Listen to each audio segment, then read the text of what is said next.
The wind howled across the foothills of the Madison Range, carrying the bite of early winter, even though the calendar still insisted it was autumn. The sky over southwestern Montana stretched wide and pale, the kind of cold blue that made people squint, as if the world itself were holding its breath. And in that stillness a single sound broke the silence. Thunder's hooves scraping against loose gravel as he came to an abrupt stop. The search team didn't understand it at first. For 2 months they had combed these mountains. 2 months of false leads, fading footprints, and the kind of hope that hurts more every day. But Thunder refused to move. He lowered his head toward the dark mouth of an abandoned cave. His ears twitched, his chest expanded sharply, and then came a low, urgent whinny, the kind of sound an animal makes when it senses life where humans no longer expect it. What they found inside that cave would shatter every assumption about what happened to Mateo and how a 10-year-old boy survived alone in the wilderness for 60 long days. Before we go deeper into this story, take a second to subscribe to the channel. It helps this kind of real, emotionally powerful content reach more people. And tell me, from where in the world are you watching this? The morning had begun like all the others since the official search was suspended, cold, quiet, and heavy with disappointment. The volunteers who still insisted on searching were fewer now. Most had returned to work, to families, to routines that didn't leave space for heartbreak. But 2 men remained every day without fail. Sheriff Daniel Hargrove and Arlo Simmons, the rugged horse trainer who had grown up in these mountains and swore Thunder could sense things people overlooked. That day, Arlo insisted on bringing the horse back to the ridge near the abandoned mining caves. "Animals don't forget," he told the sheriff, pulling Thunder's saddle tight. "Not smells, not fear, not life." The sheriff didn't argue. After 60 days, he had learned to accept any sliver of possibility. The pair rode slowly along the narrow trail, the crunch of frost beneath hooves echoing across the valley. Below them, the forest stretched endlessly, thick pines, tangled brush, and cliffs shaped by centuries of harsh winters. It was beautiful in a way that made your chest ache, but it was also dangerous. Even seasoned hikers avoided certain areas, and Mateo, a quiet boy who loved drawing wildlife sketches in his notebook, was no seasoned hiker.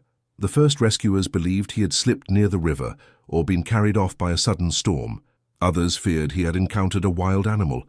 The theories had multiplied, the evidence had not. But Thunder moved with unusual alertness that morning. His ears flicked constantly, his deep brown eyes scanning the landscape as if comparing it to a memory only he understood. Then, without warning, he stopped. Arlo tugged the reins. "Hey, buddy, easy. We keep going." Thunder refused. He stepped backward, muscles tense. His tail flicked sharply. Then he swung his head toward the cluster of caves, nostrils flaring. The sheriff felt something shift in the air. Not something supernatural, just a human intuition sharpened by decades of experience. He dismounted and took a few slow steps toward the largest opening. A faint smell drifted out, damp earth, old minerals, and something else. Something human. Arlo grabbed a flashlight. "I'm going in." Inside, the cave swallowed light. Drops of water echoed rhythmically from the ceiling, and the cold intensified with each step. The beam of the flashlight cut through the dark, passing over jagged rock formations and uneven ground. Then Arlo froze. There, curled against the far wall, wrapped in a tattered jacket far too large for him, was Mateo. His cheeks were hollow, his lips cracked, his eyes half open but distant, like he didn't fully trust what he was seeing. His small body trembled, exhausted beyond measure. But he was alive. Arlo's voice came out broken. "Sheriff, we found him." The sheriff had imagined this moment 100 times, most versions far worse than this. He rushed inside, knees hitting the ground beside the boy. "Mateo, son, can you hear me?" The child blinked slowly. His voice was barely a whisper. "Thunder," I heard him. "I knew someone would come." Outside, Thunder pawed at the ground restlessly, as if urging them to hurry. The next 15 minutes were a blur of urgency. Arlo wrapped Mateo in his thick coat. The sheriff radioed for backup, his voice cracking in disbelief. They carried the boy out carefully, shielding his face from the sudden brightness of the day. As the cold air hit him, Mateo clung weakly to Arlo's shirt. His fingers were icy but determined. The sheriff couldn't help but look around the mountains, vast, unyielding, unforgiving. How had this boy survived? How had he endured nights that dropped below freezing? How had he kept moving with no supplies, no light, no help? And perhaps the most haunting question of all, what had driven him into that cave? and what had kept him there. When they finally reached Thunder, the horse nudged Mateo gently, almost recognizing him. The boy's lips twitched into the smallest hint of a smile. "He stayed close," Mateo murmured. "I heard him sometimes, outside, or maybe I dreamed it." Arlo glanced at the sheriff. They both knew the truth. Thunder had passed this ridge before, and today something, scent, memory, instinct, had told him not to leave. The rescue helicopter arrived moments later, blades scattering snow across the clearing. Paramedics rushed in, checking Mateo's vitals and stabilizing him for transport. But even as they lifted him, Mateo kept looking back toward the cave, as though part of him had never really left its shadows. Arlo placed a reassuring hand on the boy's shoulder. "You're safe now, we're taking you home." But the sheriff saw something else in Mateo's eyes, a quiet fear, a knowledge of something hard and real that no child should ever carry. Whatever had happened in those 2 months was still inside him, waiting. As the helicopter lifted off, Thunder let out a long, low exhale, the kind a horse gives when tension finally breaks.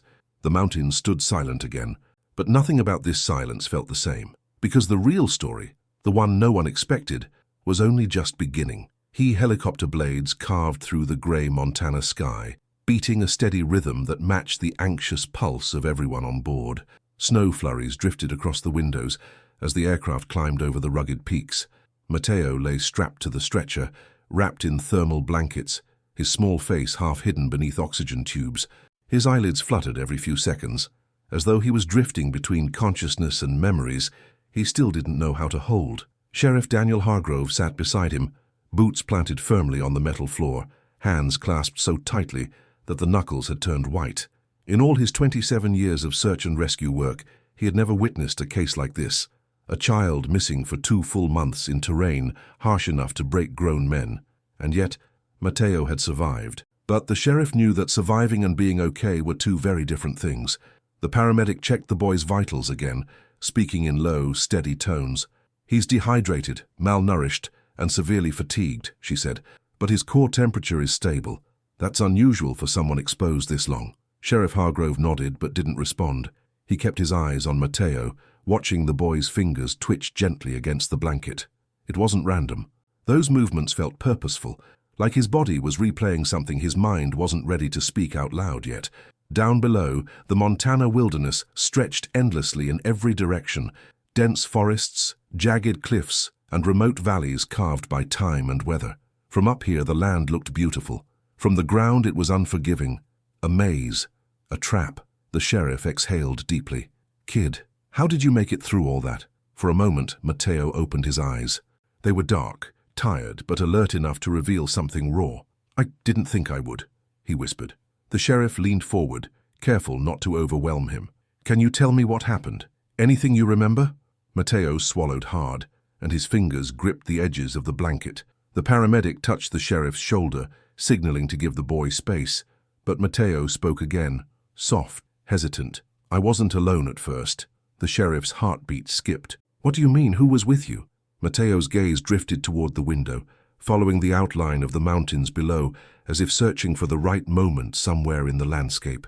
I followed someone," he murmured. "Someone I thought I knew." Before the sheriff could ask more, Mateo winced and closed his eyes. His breath grew shallow, and exhaustion overtook him. The paramedic gently adjusted the oxygen mask. "He needs rest," she said firmly. Sheriff Hargrove sat back, his jaw tightening. Someone he thought he knew. What did that mean? And who? The helicopter landed at St. Vincent's Hospital in Bozeman, its skids crunching onto the snowy landing pad. A team of nurses and doctors rushed forward, pulling Mateo inside the emergency entrance. Fluorescent lights flickered overhead, warm compared to the cold world outside. Within minutes, Mateo was placed in a private room. Machines hummed softly. Warm blankets cocooned him. An IV drip delivered hydration and nutrients his body desperately needed. Sheriff Hargrove stood at the foot of the bed, arms crossed, watching every small movement. A few moments later, someone hurried into the hallway outside his room. A woman with messy dark hair, red-rimmed eyes, and a winter coat thrown over pajamas. It was Elena, Mateo's mother. She must have broken every speed limit between Ennis and Bozeman to get there. "Where is he?" she cried, breathless. The sheriff guided her gently into the room. The instant she saw Mateo, her knees buckled. She rushed to his side. cupping his cold face with trembling hands. Mi amor. Oh my God. Mateo. Her voice cracked, emotions spilling freely. Relief, grief, shock. She kissed his forehead again and again, whispering prayers and promises. Mateo stirred at the sound of her voice. His eyelids lifted, and he managed a faint smile. "Mom!"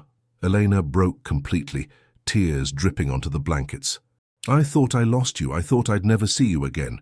The sheriff stepped back, giving mother and son space, but his mind kept circling the words Mateo had whispered earlier. "I wasn't alone at first. I followed someone I thought I knew." He needed to find out what those words meant, but only when the boy was ready. A few hours later, once Mateo was stable, a pediatric psychologist named Dr. Karen Rowley arrived. She was calm, gentle, experienced in trauma cases. She approached Mateo's bed with a soft smile and a clipboard tucked under her arm. "Hi, Mateo," she said softly. "My name is Karen. I'm here to help you feel safe." Mateo didn't speak, but his eyes followed her quietly. Elena sat beside him, stroking his hair. The sheriff stood near the window, arms folded, observing. Karen pulled up a chair. "I'd like to ask you a few simple questions," she said, her voice smooth as warm tea. "If you feel tired or scared at any point, we can stop, okay?" Mateo nodded weakly. She began with gentle topics, his favorite foods, his drawings, the animals he liked spotting near their home. Mateo answered in short whispers, sometimes pausing, sometimes breathing through visible tension. Then Karen shifted carefully. "Mateo, do you remember how you got lost?" His body stiffened. Elena squeezed his hand. The boy swallowed hard. "I wasn't trying to go far," he said. "I just thought I saw something." "What did you see?" Karen asked softly. Mateo hesitated. He looked around the room as if checking that the walls themselves couldn't overhear. "A man," he finally whispered. The sheriff leaned forward sharply. "A man?" Karen held up a hand gently, reminding him to stay calm. "Did you know this man?" she asked. Mateo nodded slowly. "I thought I did, but maybe I was wrong." The air in the room turned heavy. Karen continued carefully. "Can you tell me what happened after you followed him?" Mateo's lips trembled. Tears filled his eyes. He went into the woods. I called out, but he didn't answer. He just kept walking. I didn't want to lose him, so I kept going. And then he was gone." Mateo wiped his face with the back of his hand. His voice shrank to a scared whisper. "And when I tried to go back, I didn't know the way." Elena covered her mouth, her shoulders shaking. Sheriff Hargrove stepped forward. "Mateo, did this man take you? Did he speak to you? Did he touch you? Did he force you?" Mateo shook his head quickly. "No, he never touched me. He never said anything. He just walked." Karen asked softly, "Can you describe him?" Mateo hesitated a long time. "He looked like someone from the town. Someone I've seen before, but I'm not sure." The sheriff exchanged a serious glance with Karen. That answer was dangerous. Vague enough to be anything, but precise enough to mean trouble. Someone from town. Someone familiar. Someone worth following. Karen leaned closer. "Mateo, after you couldn't find your way back, what did you do? How did you survive out there?" Mateo blinked, exhausted but honest. "I tried to follow the river. I ate berries some days. I hid when it got really cold. I slept in different places, and then I found the cave." "Why that cave?" Karen asked. Mateo's expression shifted. Fear, confusion, something else. "I didn't choose it," he whispered. "I heard something outside one night, footsteps, slow ones. I thought maybe it was the man again, so I hid inside." Elena froze. Karen frowned softly. "Mateo, are you sure it wasn't an animal?" Mateo shook his head, eyes wide.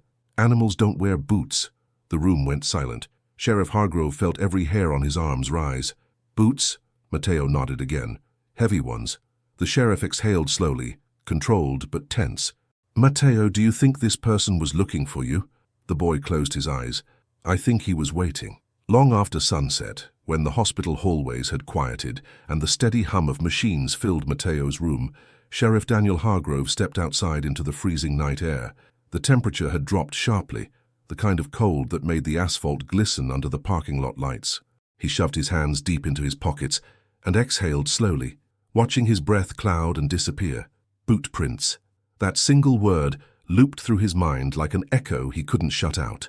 For 60 days, the mountain search crews had found nothing but scattered wildlife tracks and old hiker prints. No evidence of human pursuit, no signs of another presence. But Mateo had been clear. The footsteps outside the cave had not belonged to an animal. Someone had been there. Someone with heavy boots. And that meant one terrifying possibility.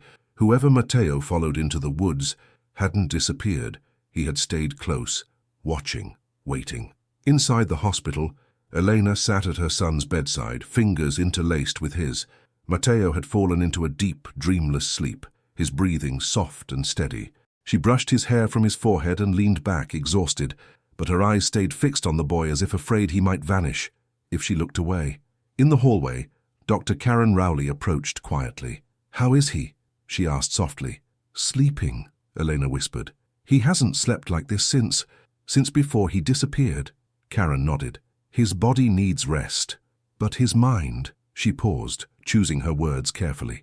"He's carrying something heavy, something confusing.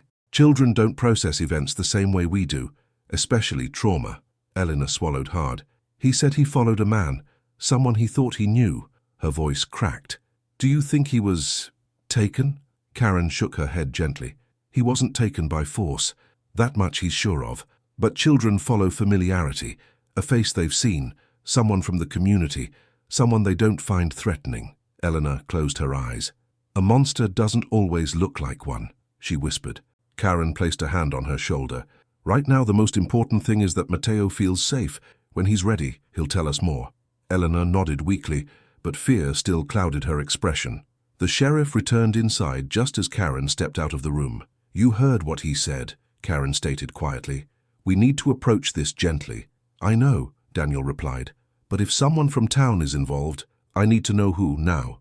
Karen studied him. "Karen, there's a difference between urgency and pressure.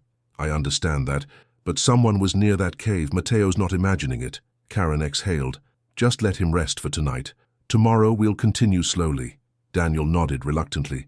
He didn't like waiting, especially when a potential threat was loose in his county. The next morning brought a timid golden light through the hospital windows.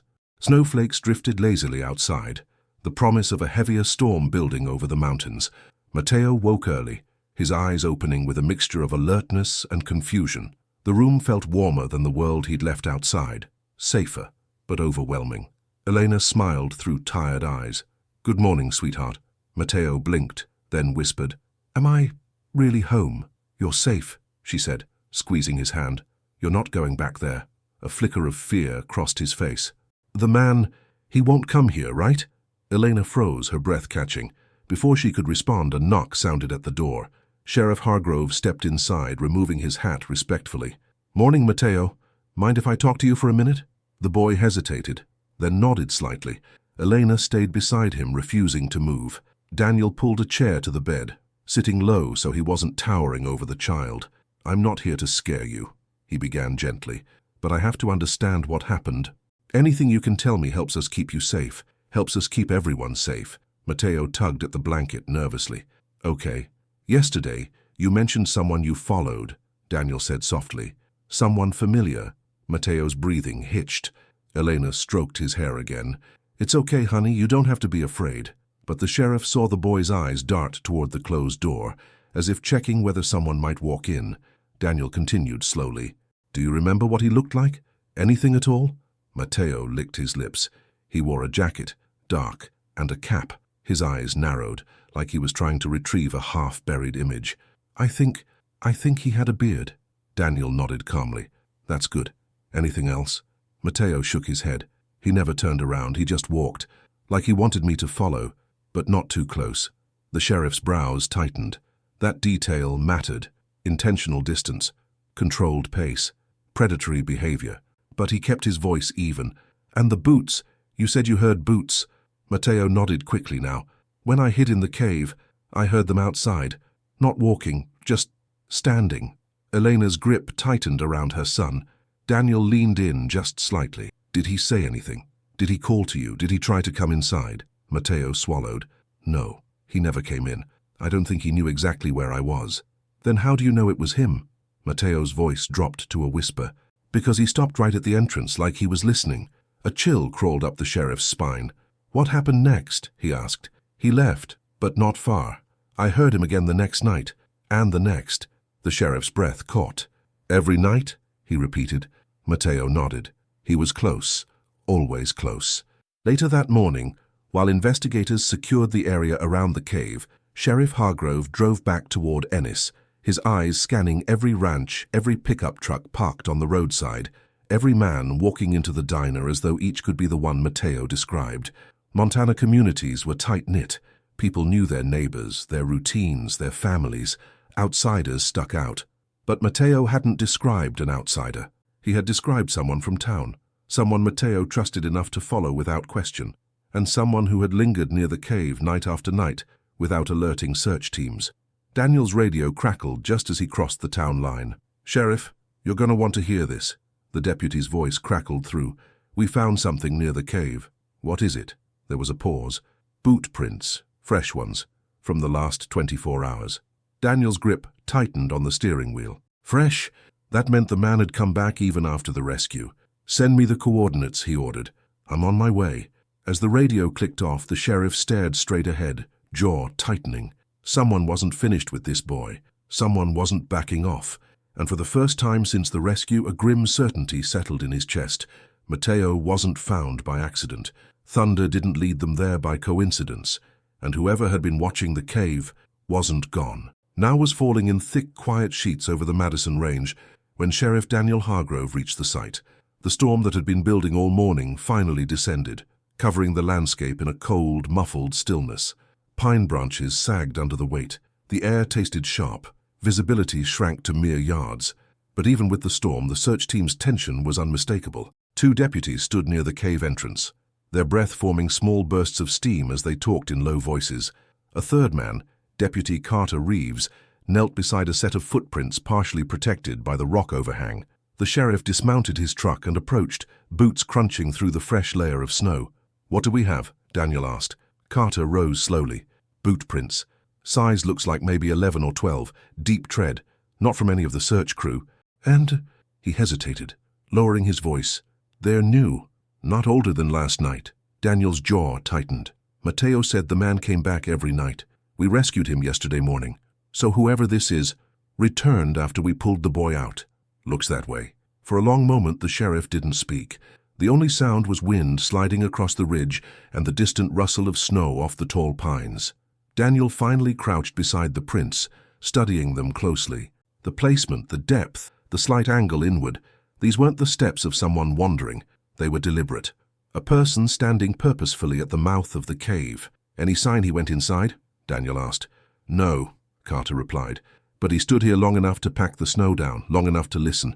Exactly as Mateo had described, the man watching the cave, waiting. Sheriff Hargrove took a long breath and straightened. "Check the surrounding area for more tracks. If he's stalking the cave, he might be monitoring other spots too." Carter nodded and signaled 2 deputies to widen the search perimeter. Daniel turned toward the cave, flashlight in hand. He stepped inside slowly, sweeping the beam across the dark stone walls. Water dripped rhythmically from the ceiling. The cave felt different now, larger, emptier, but colder in a way that had nothing to do with temperature. This place had sheltered a child clinging to survival. It had hidden him. It had concealed him from the man who lingered just outside. And now, standing here, the sheriff sensed how close it had come to being a tomb. He crouched near the corner where Mateo had been found. Faint impressions of small footprints remained in the dirt and dust, marks from where the boy had curled up, scratches on the stone that could have been from shifting in the dark. 2 months, Daniel whispered under his breath. In this place. He closed his eyes briefly, imagining the fear, the hunger, the nights of hearing someone outside, but not knowing if help would ever come. How had a 10-year-old endured this? Behind him, Carter called out, "Sheriff, we've got something?" Daniel rose and headed outside. "What is it?" Carter pointed to a tree about 30 feet from the cave. Snow clung to its trunk, except for one narrow vertical strip, a spot where someone had brushed against it. Higher up, a second mark, and on the ground beneath it, a cigarette butt. Daniel knelt and examined it. Cheap brand, slightly crushed, recently smoked. The snow around it hadn't fully accumulated yet. The sheriff's stomach tightened. Someone had been standing here, leaning against the tree, watching the cave, smoking while he waited. This wasn't someone wandering the wilderness.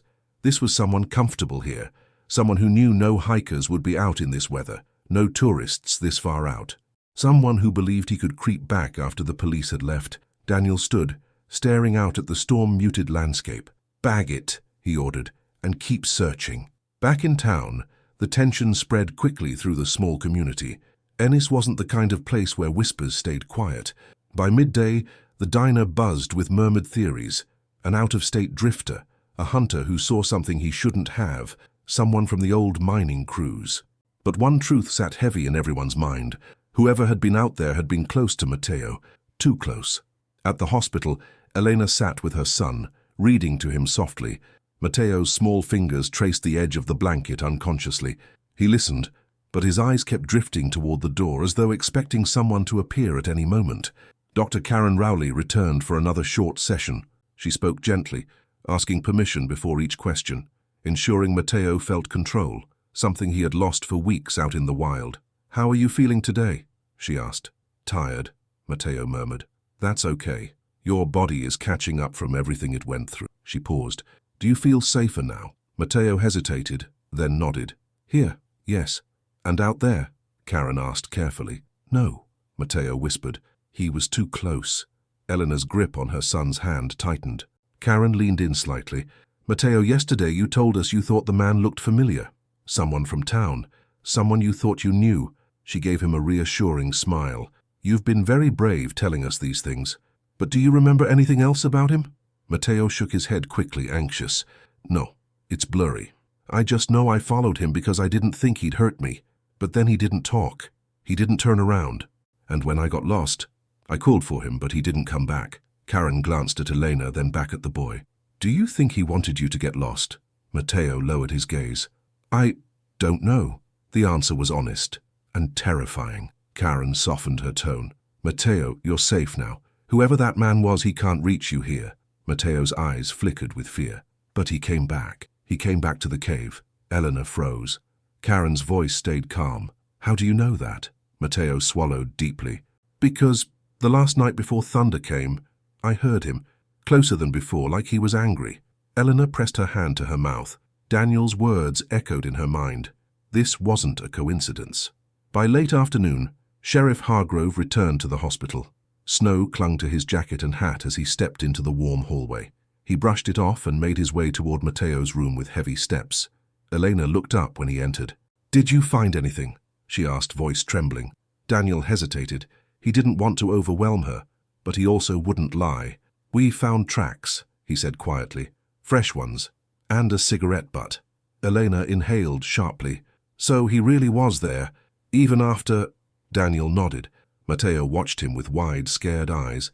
The sheriff sat beside the bed, speaking directly to him now. "Matteo, what you told us about the boots, the man coming back." He paused, choosing his tone. "We found signs that you were right." Matteo's breathing quickened.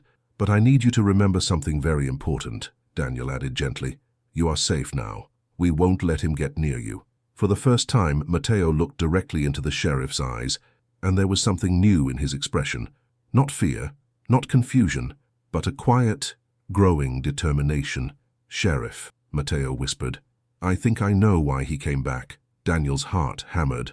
"Why, Matteo?" The boy swallowed hard. "Because I had something with me." He hesitated, voice shaking. Something he wanted. The room went still. Even the machines seemed to quiet. And in that silence the story shifted, from the rescue of a lost child to the hunt for the truth someone had hoped would stay buried deep in the mountains. Sheriff Daniel Hargrove had heard countless confessions in his career, stories of accidents, family disputes, disappearances, petty theft, assaults. But few sentences had ever frozen his blood the way Matteo's quiet words did. "I had something with me, something he wanted." The room fell so still that even the soft beeps from the heart monitor seemed louder. Eleanor covered her mouth, afraid to speak.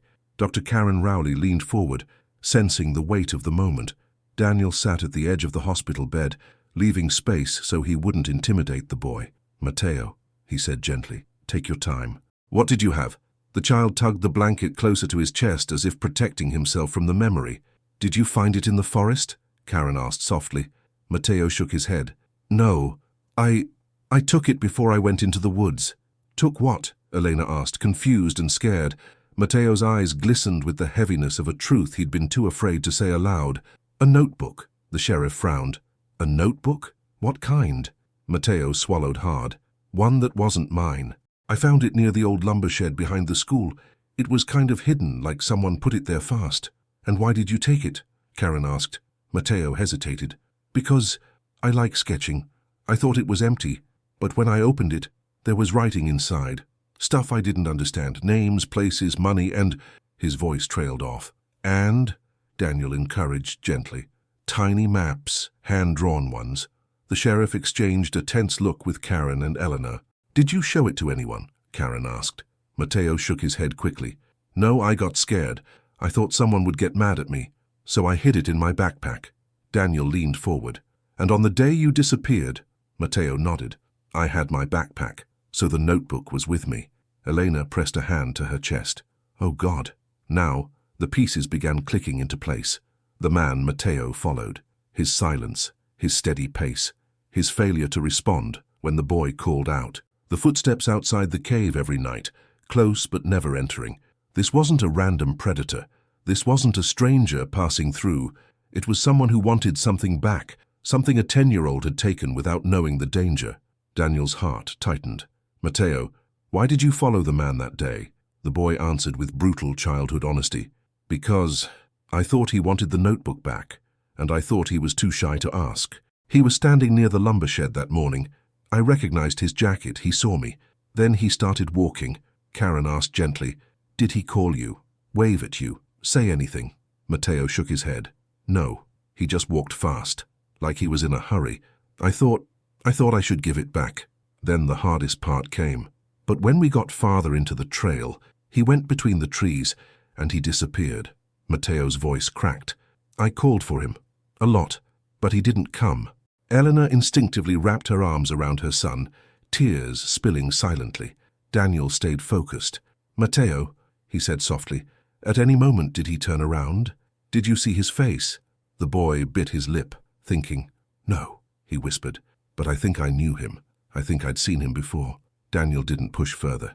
Pressing too hard could distort memories. Mateo, he asked, do you still have the notebook? The boy nodded. It's in my jacket. I put it in the inside pocket before you found me. I thought maybe you'd need it. Daniel's heartbeat quickened. Where's the jacket now?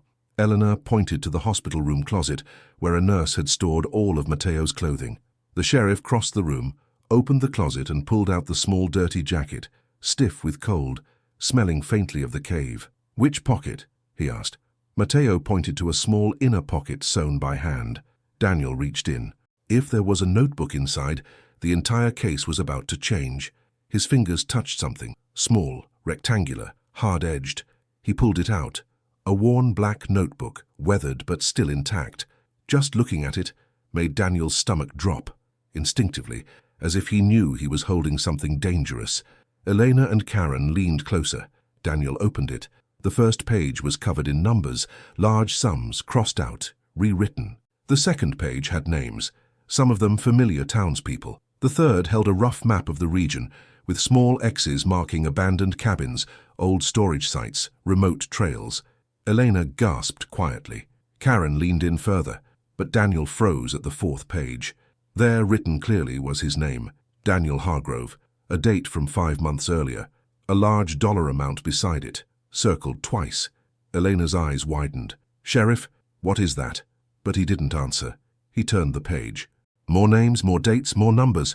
It looked like records, payments, meetups, drops, collections, involving several people he knew personally.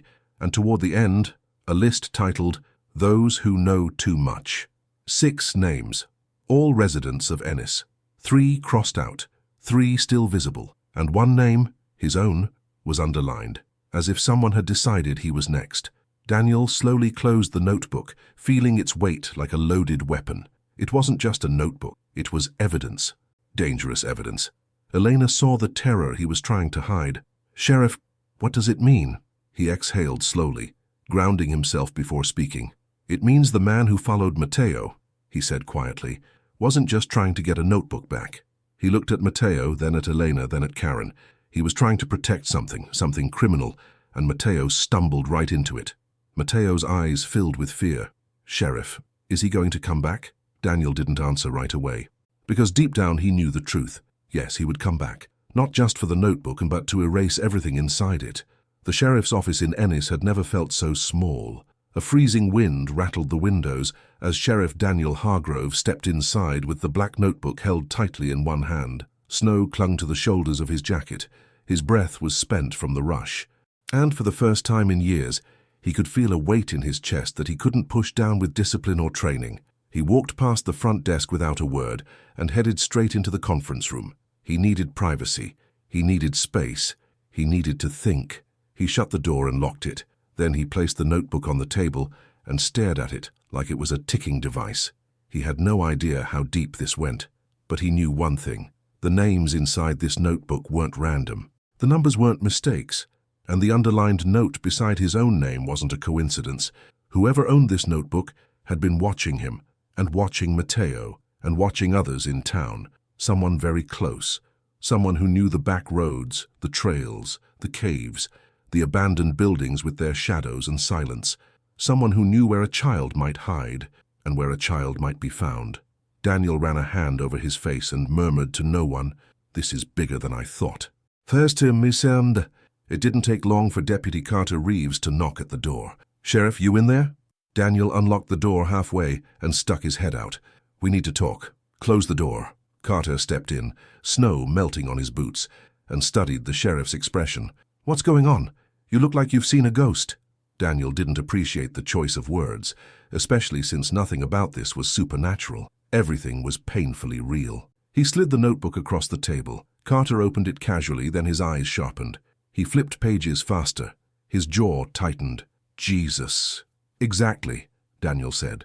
"Someone's been keeping records. Payments, locations, names.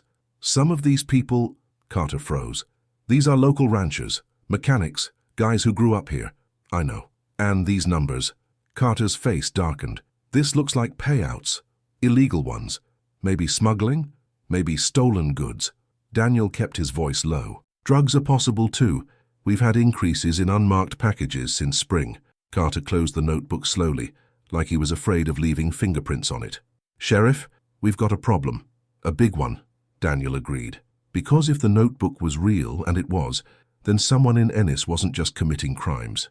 They were organizing something, coordinating, tracking, and 3 people whose names were on the list were already dead. One had been reported as an accident at a ranch. The second disappeared on a fishing trip. The third had taken his own life, or so the town believed. But now, nothing looked innocent. Back at the hospital, Eleanor woke from a brief nap in the chair beside Mateo's bed. The snowstorm outside cast a dim, cold light through the window. The boy was still asleep, curled under a thick blanket, his breathing steady but occasionally trembling, as if his body kept remembering the cold from the cave. A nurse entered quietly. "Checking vitals," she whispered. Eleanor nodded, rubbing her eyes. "How's he doing?" the nurse asked gently. "Better," Eleanor replied. "Still scared, but better." The nurse gave a sympathetic smile and left.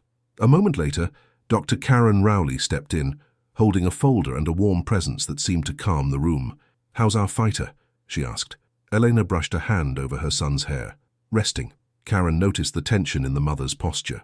"You look exhausted," Eleanor laughed bitterly. "I haven't slept in 60 days.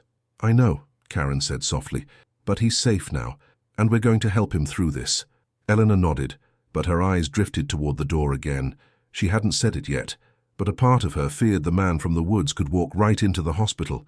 People didn't vanish for 60 days and reappear because of coincidence, and someone who could survive in a Montana winter clearly wasn't scared of much.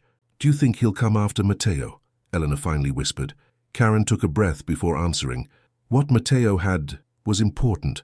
Someone wanted it, but now that the sheriff has it, everything changes. Eleanor's gaze hardened.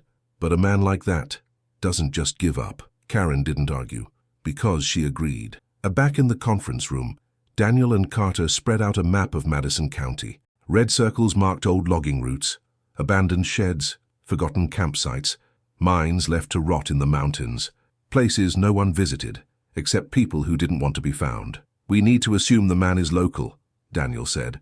Carter nodded. "Knows the trails, knows the search patterns, knows how to move in the dark, and knows how to get close to a kid without alarming him." Carter looked up, concern growing. "Sheriff, who do we know that fits that description?" Daniel didn't answer right away. Because he already had a list forming in his mind. A list of men who had grown up in these mountains. Men who had the kind of survival skills that could keep them alive in ice and darkness. Men who owned heavy boots. Men who could get a 10-year-old to follow them without speaking. Men he had worked with. Men he had shaken hands with. Men he had arrested. And men he had never suspected. But the notebook had already given him one more clue, something he hadn't shared with Carter yet. A set of initials repeated beside several payments. B.S. Daniel stared hard at them. Carter noticed. "What are you thinking?" Daniel took a long breath. "Before I say anything, fine, we need to be sure. We need proof. We need—" A loud knock cut him off. Deputy Marla Grant pushed the door open, her cheeks red from the cold. "Sheriff, you need to hear this," she said, breathing hard. "A ranger from the Madison Valley Wildlife Station just called in." Daniel and Carter exchanged a look. "What is it?" Carter asked. Marla swallowed. "They found tracks, fresh ones, near the ridge above the mining caves." Daniel's pulse kicked up. "How fresh?" "Within the last few hours," she replied, "before the snow covered them." Carter leaned forward. "Human or animal?" "Human," Marla said. Then she added, "And, Sheriff, the tracks lead toward town." Daniel felt the weight settle in his chest again. Toward town, toward civilization, toward people, toward Mateo. "Which direction?" he asked quietly. Marla hesitated, and that hesitation said everything. "North side," she finally said. "Near the county road." She paused again. "Near the old Simmons ranch." Carter froze. "Elijah Simmons?" he asked. "He's been gone since last year." Daniel didn't move, because he remembered something. The black notebook. The initials repeated on the payment pages. B.S. not Elijah, but Brennan Simmons, the older brother. A man who knew the mountains better than anyone. A man who had vanished after a dispute with local authorities. A man Daniel once considered a friend. Carter stared at him. "Sheriff, are you thinking what I'm thinking?" Daniel didn't answer immediately. Instead, he reached for his coat. "We're going to the Simmons Ranch," he said. "Now, because the man who stalked the cave wasn't gone. He was coming home." The road to the old Simmons Ranch twisted through a narrow valley, flanked by tall lodgepole pines heavy with snow. Sheriff Daniel Hargrove drove in silence, his headlights cutting a thin corridor through the storm. Deputy Carter Reeves sat beside him, jaw tight, eyes fixed on the road ahead. The wipers scraped steadily, the only sound besides the low hum of the engine. Neither man said it out loud, but both were thinking the same thing. If Brennan Simmons was involved, this was no longer a simple chase. The Simmons brothers had been raised in these mountains, rough men with a rough upbringing. Elijah, the younger one, had stayed in town, worked ranch jobs, drank too much but never caused real trouble. Brennan, though, Brennan was different. He was smart, quiet, watchful, and dangerous in the way only someone who understood isolation and the wilderness could be. The kind of man who didn't need roads, who could vanish for months, who could survive a winter storm with nothing but a jacket and instinct. 3 years ago, he'd left town after a dispute with local authorities over illegal trapping. Rumors circulated, fights, threats, unpaid debts. Daniel had always hoped Brennan simply moved on, but the notebook had shown otherwise. "Sheriff," Carter finally said, "if Brennan really came back, he won't be happy we found that notebook." Daniel didn't take his eyes off the road. "He'll know we're coming." "Yeah," Carter muttered. "That's what I'm afraid of." The ranch appeared through the snowfall like a ghost of the past. A sagging barn, a collapsed fence, a cabin with broken shutters, and a roof patched with mismatched metal sheets. No lights, no footprints. No smoke from the chimney, but it looked lived in. Someone had been here recently. Daniel slowed the cruiser and parked behind an old horse trailer, half buried in snow. "Stay sharp," he murmured. They stepped out into the biting wind, guns drawn, boots crunching through crusted snow. Carter circled toward the barn while Daniel approached the cabin. The wooden steps groaned under his weight. He knocked once. "Brennan, it's Sheriff Hargrove. I need to talk to you." Silence. He knocked again, harder. "Brennan, open the door." Still nothing. Carter approached from the side. "Barn's empty. Recent tracks, though." Daniel's jaw tightened. He grabbed the doorknob. Unlocked. He exchanged a look with Carter, then eased the door open. The smell hit immediately. Stale smoke, damp wood, old leather. The cabin was dim, lit only by what little daylight forced its way through the snowy windows. A cot with wrinkled blankets, a metal stove, a table cluttered with cans, tools, and scraps of paper, and on the far wall dozens of maps pinned up with nails. Daniel's breath hitched. Carter whistled softly. "He's been watching everything. There were maps of the mountains, the town, ranches, trail networks, all marked with lines, circles, and notes scribbled in dark pencil. Some marks matched the notebook's hand-drawn symbols. Then Daniel saw something worse. Photographs.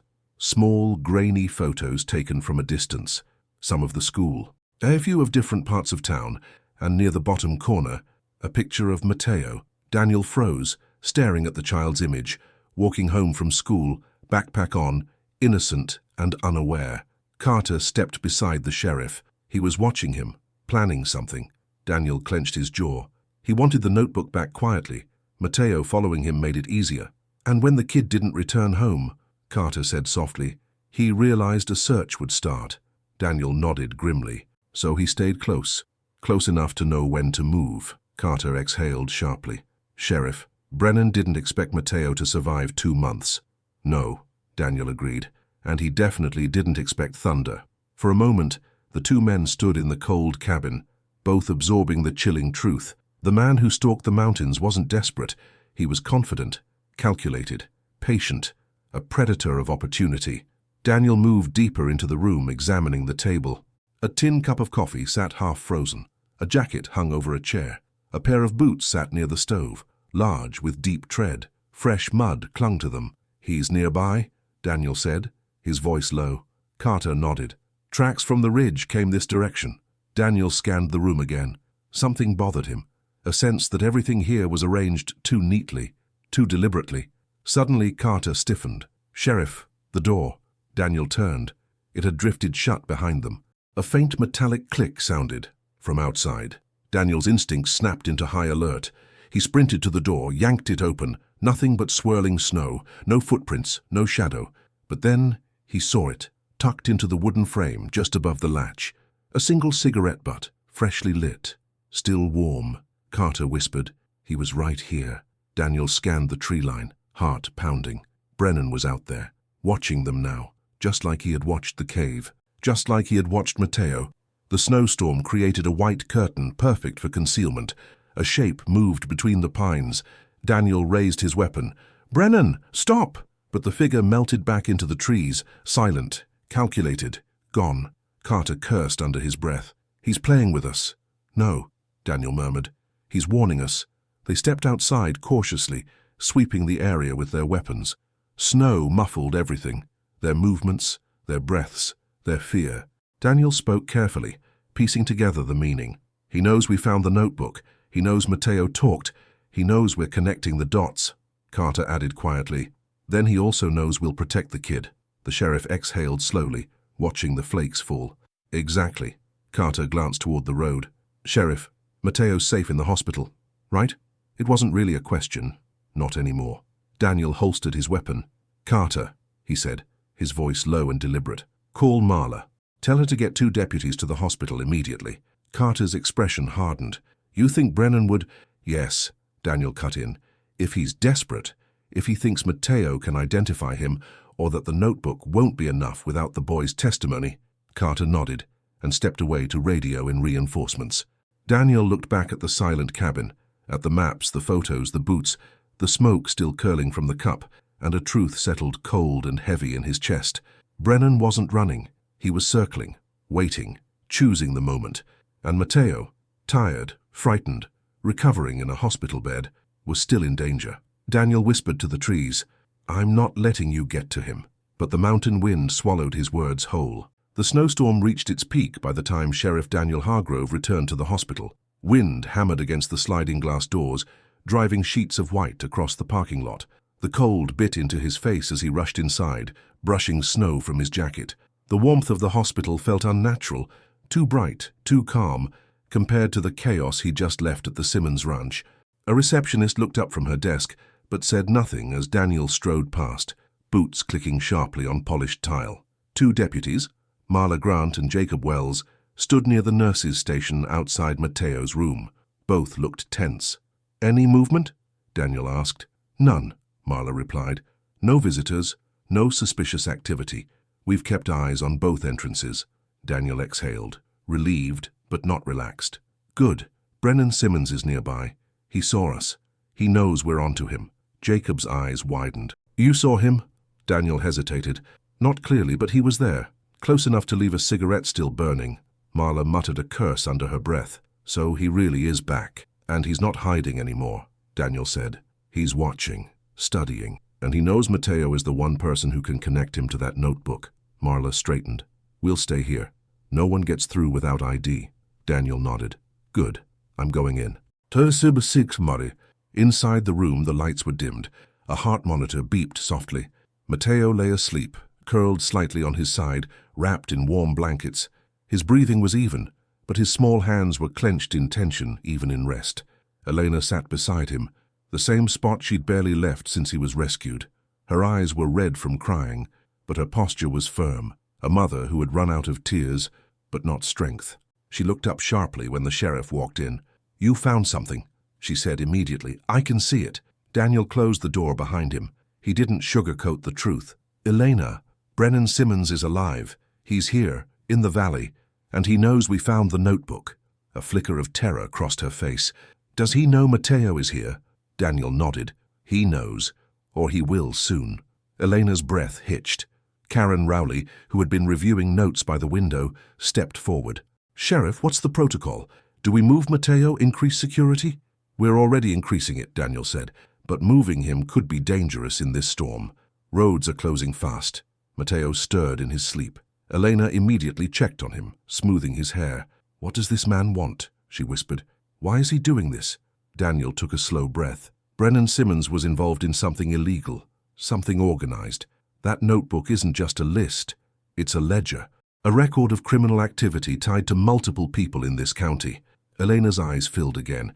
And my son, he just found it by accident. Daniel nodded. Because it was hidden near the lumber shed. Brennan must have been interrupted and stashed it there, planning to retrieve it. Matteo thought it was a sketchbook. Karen stepped closer, voice gentle but steady. And when Brennan realized the notebook was missing, he followed the only person who could have taken it. Eleanor shuddered. He followed my child and led him into the woods. Daniel sat on the edge of a second chair, lowering his voice. The good news is that Matteo didn't see his face. Brennan doesn't know how much he knows, but he's not going to take chances. Karen nodded slowly. He's trying to control the narrative. He wants the loose ends gone. Eleanor's voice cracked. He wants my son gone. No, Daniel said firmly, leaning forward. He wants silence, but we're not letting anything happen to him. They fell quiet for a moment, listening to the winter wind pressing against the windows. Then Matteo's voice cut through the stillness. He's coming. Daniel, Elena, and Karen turned sharply. The boy was awake, eyes open but distant, as if waking from a dream he didn't want to remember. Matteo, what did you say? Karen asked softly. He swallowed hard. I heard boots again. In my sleep. Same sound. Same rhythm. Daniel exchanged a look with Karen. Trauma often bled into dreams, but instincts were instincts. Matteo tugged the blanket up, fear creeping into his voice. He used to stand outside the cave, every night, listening. Eleanor sat beside him, gripping his hand. Honey, you're safe now. You're not in the cave anymore. Matteo didn't answer. His eyes drifted toward the window. Sometimes he didn't move at all, the boy whispered. Just waited. Daniel crouched beside the bed. Matteo, we're going to keep you safe, but I need to ask you something important. The boy nodded, trembling slightly. That day you followed him into the woods. Did he ever turn around? Even once? Matteo searched his memories, eyes tightening with effort. Not at first, but later. I think, his voice dropped. I think I saw part of his face. Daniel's breath caught. How much? Matteo raised 2 fingers. Just a little. When he went between 2 trees, I saw half of his face. The beard. And, he paused again. And what? Daniel asked gently. The way he walked, Matteo murmured. He didn't walk like he was scared or lost. He walked like he knew exactly where he was going. Karen nodded softly. He grew up in those mountains. Matteo blinked at her. I think I know who he is. Elena stiffened. Honey. Matteo shook his head. Not the name. Not yet. But I know the way he moved. I saw him once before, near school. He fixed fences for someone, I think. Daniel froze. The Simmons brothers had done fence repair work for ranches around the valley. Karen noticed Daniel's change in expression. Sheriff? But before he could answer, Marla's voice came from the hallway, strained, urgent. Sheriff, we've got a situation. Daniel shot to his feet and rushed out, Elena clutching Mateo protectively. Marla pointed toward the far end of the hallway, breath fogging in the cold air drifting from the entrance. "The side door," she said. "We found it ajar." Daniel's blood iced. "Who opened it?" "We don't know," Marla replied. "But these—" She held out her gloved palm, a handful of melted snowflakes. Inside them, a single cigarette butt, still warm. Daniel lunged for the nearest window and looked out across the snowy parking lot. A dark figure moved at the far end, just a blur between snow and shadow, before slipping behind a row of trees. Brennan Simmons was here, on hospital grounds, minutes ago. Carter ran down the hallway, breathless. "Sheriff, tracks outside the side entrance." Daniel didn't hesitate. He turned to Marla and Jacob. "Lock this entire wing down, now. No one in or out without me knowing." Then he looked back at Mateo's room. The boy's frightened eyes stared back at him. Daniel's voice hardened, not from anger but from the weight of what he now understood with absolute certainty. This isn't about a notebook anymore. He's here for the kid. The hospital security lockdown snapped into place within minutes. Heavy magnetic bolts clamped the emergency exits. Hallway doors sealed with sharp metallic clicks. Nurses whispered anxiously, casting glances toward the snowy parking lot. The storm outside had thickened to a white curtain, the perfect cover for a man like Brennan Simmons. Sheriff Daniel Hargrove walked briskly through the corridor, pulse sharp, mind racing. Every instinct in him screamed that Brennan was escalating. He'd crossed from stalking territory into something far more dangerous. Desperation. And desperate men did unpredictable things. Deputy Carter Reeves jogged beside him, radio in hand. "Units from Madison County are 10 minutes out. Wildlife officers too." 10 minutes, Daniel said through clenched teeth. He doesn't need 10 minutes. He stopped at the window overlooking the parking lot. Snow blew in swirling chaos, making visibility nearly zero. But Daniel saw the outline, faint, shifting, of fresh boot prints leading toward the tree line. Same depth, same spacing, same pattern. "It's him," Daniel murmured. Carter followed his gaze. "You think he got inside?" Daniel didn't answer. Instead, he turned sharply. "We're checking every floor, every stairwell, every waiting room." They split. Carter toward the cafeteria side, Daniel toward the surgical wing. As Daniel rounded a corner near the elevators, a janitor pushed a cart into view. "Sheriff?" the man said, startled. Daniel scanned him quickly. Clean scrubs, no snow on shoes, ID badge clipped properly. "Stay inside," Daniel ordered. "No one moves around without checking in with my deputies." The janitor nodded vigorously. "Yes, sir." Daniel moved on. Back in Mateo's room, the boy gripped the blanket so tightly his knuckles had turned white. Eleanor sat right beside him, one hand on his shoulder, the other wrapped around his small fingers. Karen Rowley stood near the door, listening intently to the muffled radio chatter coming from the hall. "Why is this happening?" Eleanor whispered, her voice cracking. "Why, my son? Why us?" Karen crouched beside her. "Because Mateo found something dangerous. But you're not alone. The sheriff is doing everything possible, and this building is secure." But Eleanor wasn't convinced. "He got close to the cave, he got close to our house, and now he's here." Mateo looked up, eyes wide and raw. "He won't stop, will he?" Karen softened her voice. "He's losing control of the situation. That makes him reckless, and reckless people make mistakes. That's when we catch them." Mateo swallowed, thinking. He knows the hospital layout. Karen blinked. "Why do you say that?" Mateo's voice tightened. "Because he used to fix things. Doors, lights, fences." Elena's breath caught. Karen stood straighter. "You mean he was a maintenance worker?" Mateo nodded slowly. Elena's voice trembled. "Oh, God. The school hired temps during winter 2 years ago. Men who worked for different ranches." Karen felt a chill run up her spine. "If he knows service tunnels as maintenance exits, utility doors," then her eyes widened. He could already be inside. Downstairs, Daniel checked the boiler room, the laundry hall, the loading dock. Empty. His radio crackled. Marla over radio. "Sheriff, east stairwell checked, clear." Jacob, "Emergency exit on the south side still locked, no forced entry." Carter, "Nothing on the cafeteria floor. Checking pediatrics next." Daniel responded, "Everyone stay sharp. He could be hiding. He's patient." He headed toward the central supply wing, a corridor only staff usually used.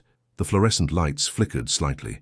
The long hall was empty except for a rolling supply cart, half-turned sideways. Daniel approached cautiously. Footprints. Not from boots, from hospital socks. Long, light tracks in the dust along the wall. Someone had been here barefoot. "Carter," Daniel whispered into the radio. "I've got footprints, not Brennan's. A patient or staff. Someone moving in a hurry." He followed the tracks to a small storage room. Inside, a nurse sat on the floor holding her ankle, shaking. "Nancy," Daniel breathed. "What happened?" She looked up with wide, terrified eyes. "Sheriff, someone grabbed me." Daniel's heart jolted. "What do you mean, grabbed you? Who?" I don't know," she stammered. "I was getting saline bags. Someone came up behind me. They pushed me down and took my badge." Daniel sucked in a breath. The badge. Staff access. He steadied her. "Did he say anything? Did you see anything?" "A jacket," she whispered. "Dark. Hood pulled tight. Beard. Big man. He didn't run. He just walked out." Daniel bolted out of the room. "All units," he shouted into the radio. "Brennan is inside, disguised, has a staff badge. Repeat, he is inside." The hospital erupted with movement. Footsteps, radios, rushed voices. Doors slammed and nurses ushered patients back into rooms. But Daniel's mind was laser-focused on one place. Pediatrics. Mateo's room. Fasis Sumajumbaz Carter's voice cut through the radio. "Sheriff, we've got movement on the pediatric wing." Daniel sprinted faster than he had in years, boots slamming against tile, lungs burning. Every second felt like a countdown. When he reached the pediatric hallway, chaos had already begun. Marla stood with her weapon drawn. Jacob signaled at the far end. "He was here! He turned that corner!" Daniel rushed around the corner. Nothing, just the long corridor. 2 storage rooms, a fire hose cabinet, a door with a sign, "Mechanical access, authorized personnel." Only Daniel's stomach dropped. "Carter!" he shouted. "Mechanical room!" He lunged forward and grabbed the door handle. Locked. Not with a key, with something wedged from the inside. "Breach it!" Daniel barked. Carter smashed the metal hinge with a fire axe. The door flew open. Daniel pushed inside. Empty. Just a ladder leading down to a narrow service tunnel. Fresh footprints in the dust. Large, deep boot prints. Daniel's worst fear materialized in a single cold thought. He's trying to get around us. He's trying to reach Mateo from below. "Carter, upstairs! Guard the room, now!" Carter sprinted back as Daniel dropped into the tunnel, flashlight in hand. The service corridor stretched into darkness, pipes hissing overhead. Echoes bounced strangely. His own footsteps mixed with another sound. A slow, deliberate step, then another. Daniel called out, voice steady but deadly serious. "Brennan, it's over. You're surrounded." Silence. Then a low voice echoed back, distorted by the tunnel walls. "You shouldn't have brought him out of that cave, Sheriff." Daniel tightened his grip on his weapon. "What do you want with the boy?" A faint chuckle rolled through the darkness. He saw too much. "He's a child," Daniel snapped. "A child who took something that wasn't his." Daniel stepped closer, beam cutting the shadows. "You led him into the woods. You left him there. You abandoned him." "I gave him a chance," Brennan said, voice colder now. "But he survived. And then you found that notebook. Now the whole thing's coming apart." Daniel's pulse thundered. "What did you do to those other 3 people on your list?" A pause. Then Brennan's voice dropped to a chilling softness. "What I needed to." Daniel had heard enough. "You're not getting anywhere near that kid." Silence again. Then Daniel realized something. The footsteps had stopped. The breathing had shifted. And the tunnel wasn't echoing forward anymore. It was echoing behind him. Daniel spun. A shadow moved. A cold glint of metal. A force slammed into him. The flashlight fell. Darkness consumed the space. And the sheriff knew with a sickening certainty. Brennan Simmons hadn't come here to escape. He'd come here to finish what he started. Darkness swallowed everything. Sheriff Daniel Hargrove hit the tunnel floor hard, air blasting from his lungs. The cold concrete scraped his palms as he scrambled for traction. Somewhere behind him, Brennan Simmons's boots crunched slowly, methodically, a predator closing in on wounded prey. Daniel reached blindly for his flashlight. Fingers brushed metal, knocked it further away. The beam flickered weakly across pipes and dust before dying completely. He cursed under his breath and steadied his breathing. If Brennan wanted to move silently, he could, but he wasn't hiding now. He wanted Daniel to hear him coming. "You should have stayed out of this," Brennan's voice echoed, low and unhurried. "You should have left the notebook where the kid found it." Daniel rose slowly, gun drawn, back pressed to the cold tunnel wall. "You led a 10-year-old into the woods," he snapped. "You stalked him. You stood outside that cave for nights. You let him freeze. Brennan's laugh cut through the darkness, sharp and bitter. He followed me. I didn't force him. He thought you needed help, Daniel growled. He thought you were someone he knew. That was the point. Daniel edged sideways, trying to angle toward the faint blue light coming from a maintenance vent ahead. Snow-filtered daylight spilled in, just enough to create silhouettes in the dark. He could see Brennan now, a large figure with a thick jacket, hood up, beard dusted with snow. A man who looked built by the mountains themselves. You were trying to scare him, Daniel said, trying to get him lost. No, Brennan replied calmly. I was trying to get him alone. Daniel's grip tightened. Why, Brennan? Why a child? Brennan stepped into the dim glow. His face was gaunt, eyes blazing with a cold fury that had nothing to do with madness, everything to do with purpose. Because he took something that could ruin everything I built, something I've been working on for years. That notebook doesn't belong to you, Daniel said. It doesn't belong to anyone, Brennan snapped. It's information, plans, deals. People owe me, people I protect. He paused. People who would turn on each other if everything inside that notebook came out. Daniel shook his head. You killed 3 people. They crossed the line. No, Daniel said. They crossed you. That's different. Brennan stepped forward. Daniel steadied his gun.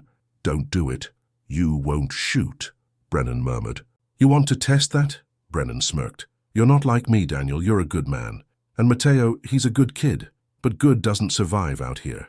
Daniel took slow breaths, calculating distance, speed, angle. Brennan was 10 feet away, large, strong, and he knew every inch of this tunnel. But Daniel wasn't alone.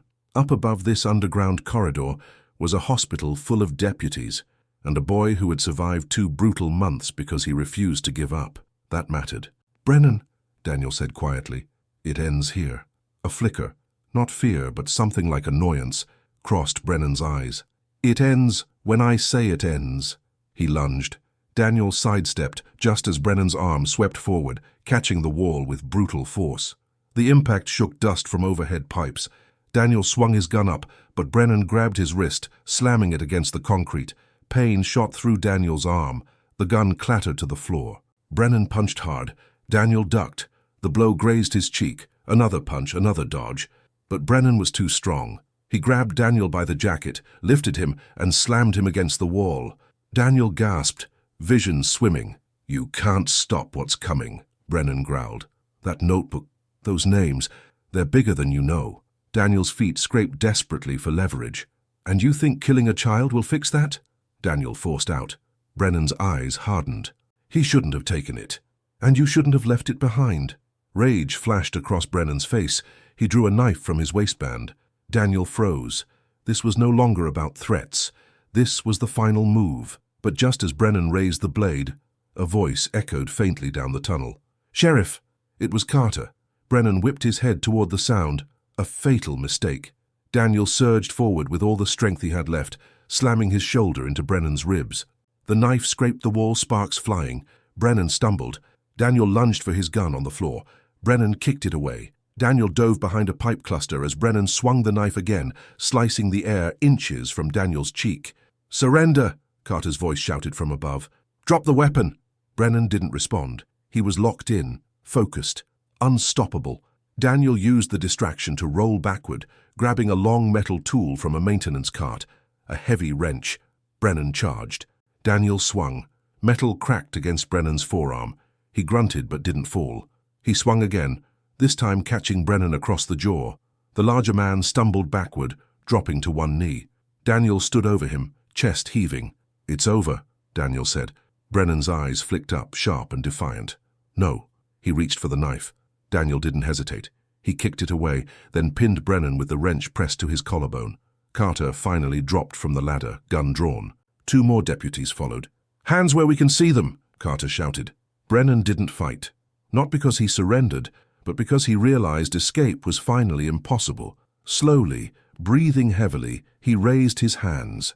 Daniel kept the wrench against him until the cuffs clicked shut. Brennan glared up at him. You think this ends with me? Daniel met his stare without blinking. It ends with whoever touches that kid. And for the first time, Brennan looked away. Faustikuit upstairs, Elena burst into tears when Daniel entered Mateo's room alive. She hugged him as tightly as she hugged her son. Dr. Karen Rowley sighed with visible relief. Mateo stared at him in awe, not because Daniel was a hero, but because someone had finally stood up against the darkness he'd carried alone for 2 months. "You're safe now," Daniel told him gently. Mateo nodded, small and tired. "Is he gone?" Daniel crouched beside him. "Yes. And he won't ever come near you again, for the first time since being found." Mateo breathed without trembling. Outside, the storm finally broke. Snow slowed, light returned, and the Madison Range, silent witness to everything, glimmered under the pale Montana sun. Thunder, back at Arlo Simmons's ranch, stomped the snowy ground restlessly and raised his head toward the mountains as if sensing the shift, the end of a chase he had started, the beginning of safety restored. Because in the end, it wasn't luck that saved Mateo. It was resilience, it was community. It was a horse refusing to walk away from a cave, and a sheriff refusing to walk away from the truth. The nightmare had ended, but the story, Mateo's story, had only just begun.